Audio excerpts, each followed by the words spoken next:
À la limite, c'est de la fumisterie. Hier, quelqu'un disait, c'est un syndicat de chefs d'État. Je dis non, c'est un club de jouissance de chefs d'État, peut-être. Parce qu'un syndicat a une mission noble quand même. Mais ce que l'on remarque, c'est qu'il n'y a pas eu d'observateurs de la CEDEAO. Aujourd'hui, ils ont sorti un communiqué laconique pour dire, avant-hier, pour dire que ouais, nous appelons les partis à... Mais il faut qu'on se prononce. Une chose est le vote. Deuxième chose est le respect de la volonté populaire. Justement, il y aura forcément des manifestations en Guinée. Ça a commencé aujourd'hui. Oui, ça a commencé aujourd'hui avec le Front National de Défense de la Constitution. Cellou Dalein Diallo qui annonce un chiffre de 53% à sa faveur. De l'autre côté, Alpha Condé qui semble camper sur sa position. Est-ce que vous pensez qu'Alpha Condé pourrait lâcher du lest? Est-ce que ça n'est pas trop utopique que de penser ça? Bon, je serais très surpris qu'il lâche du lest parce que c'est sa nature. Regarde, Alpha Condé n'a même pas un esprit de dépassement. Devant des manifestations d'étudiants. Vous sautez comme des cabris là. Vous voyez ces réactions épidermiques. En réalité, je crois que la communauté internationale, parce que ce qui se passe en Guinée, si on ne fait pas attention, et je pense que vous avez très bien écouté ce que Cellou a dit. Évitez que le contentieux politique soit transformé en contentieux ethnique. Et ça n'existe pas. Et tout le monde sait que les crispations ethniques en Guinée sont une réalité. Alpha Condé surfe sur ça. Forcément, en ciblant aussi les Peuls, en tirant sur eux, eux aussi ils vont se braquer. Et Cellou aussi, aujourd'hui, est pratiquement l'otage de ça. Parce que ces partisans disent que Cellou, trop c'est trop. Il faut vous engager par rapport et vous déterminer. Parce que pour la première fois, en 2010, vous avez eu 44%. Alpha a eu 18%. On a attendu 6 mois pour faire le deuxième tour. Je vais vous raconter une anecdote qui est intéressante en 2015, une révélation. Vous savez, en 2015, il a été piégé. Vous savez pourquoi Cellou a fait cette réaction, cette ci. Je vais l'expliquer. Parce qu'en 2015, il a été piégé. Jusqu'au dernier jour de la campagne, lorsqu'il revenait pour entrer à Conakry, on n'a jamais vu une foule pareille accueillir un leader. Au point que... Et ça, c'était en 2015. 2015. Ouais. Et au point que Alpha avait annulé son meeting du lendemain. Parce que tellement, c'était exceptionnel. Les vidéos sont là, hein, en 2015, l'arrivée de Cellou. Et ce même jour qu'il a décidé, parce qu'il avait des points d'achoppement avec lui, il avait dit qu'il ne va pas participer à cette élection présidentielle. Il a décidé par la suite de participer à l'élection présidentielle. La CPI a sorti un communiqué pour dire que si on publie les résultats, s'il y a des manifestations et mort d'homme, c'est la personne qui a demandé des manifestations, comme il a eu le faire, à qui on impute la responsabilité de cela. Où est-ce qu'on a vu un vainqueur manifester jusqu'à mort d'homme? C'est celui qui conteste. Donc le piège se retournait sur Cellou. Et ce communiqué de la CPI a été lu à la RTG. De manière solennelle. Qu'est-ce qui se passe? Le lendemain, le jour du vote, vers 18h, ils ont fait la même chose. Ils ont encore augmenté l'heure pour dire que c'est à 20h.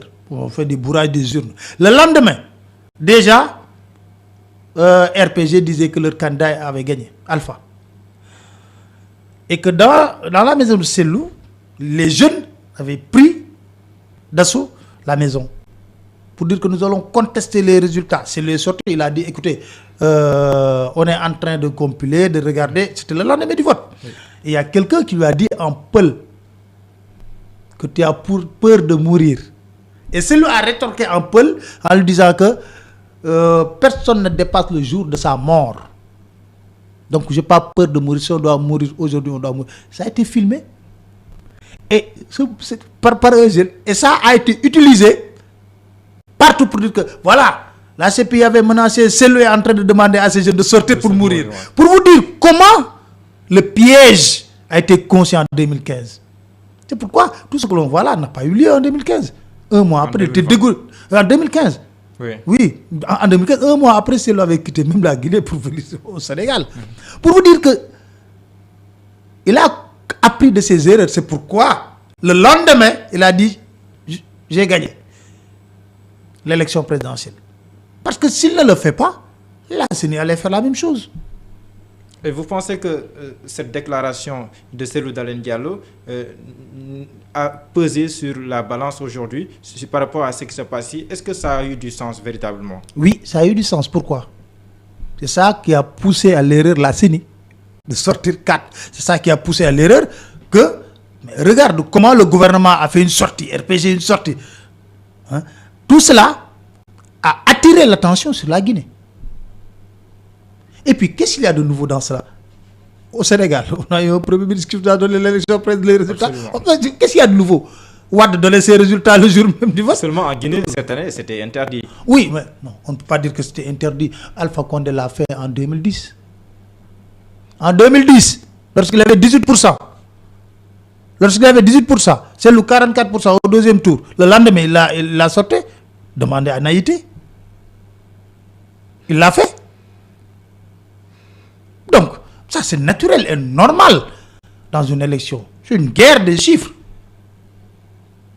Mais aujourd'hui, est-ce qu'on ne risque pas d'aller vers une guerre civile en Guinée? Vous avez parlé tantôt de relents communautaires dans cette histoire et il y a aussi ce risque-là. On est en train d'abattre des gens qui appartiennent majoritairement à une communauté. Est-ce qu'on ne va pas vers une guerre civile en Guinée? Bon, on ne le souhaite jamais parce que ce sont nos voisins et que ce qui touche la Guinée nous touche profondément. D'ailleurs, c'est le Sénégal. Mais c'est le Sénégal, le pays qui est plus concerné par cette situation. Parce qu'à part la France, la plus forte colonie guinéenne se trouve au Sénégal. Ça, c'est un. Mais comment pouvez-vous expliquer?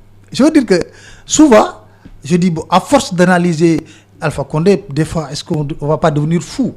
Parce que comment pouvez-vous expliquer quelqu'un qui se dit démocrate, il se lève un bon matin, il ferme les frontières avec le Sénégal, avec la Guinée-Bissau, sans donner aucune explication, alors qu'on est membre de la CEDEAO. C'est vrai, la Guinée a sa souveraineté, mais quand même, nous avons accepté d'être au niveau de la CEDEAO, où il y a une circulation des biens des personnes. Vous fermez sans donner aucune explication. Et il ne peut pas me dire que le Sénégal avait fermé. Nous, on avait donné une explication, il y avait Ebola. C'est pourquoi on avait fermé notre frontière. Et puis, vous prenez la décision.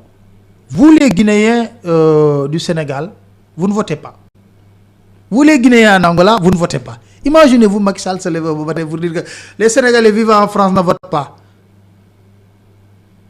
Et vous vous dites démocrate. Pourquoi? En 2015, Alpha Condé a démarré sa campagne ici. Il a fait 4 jours au Sénégal. Ici, Radisson.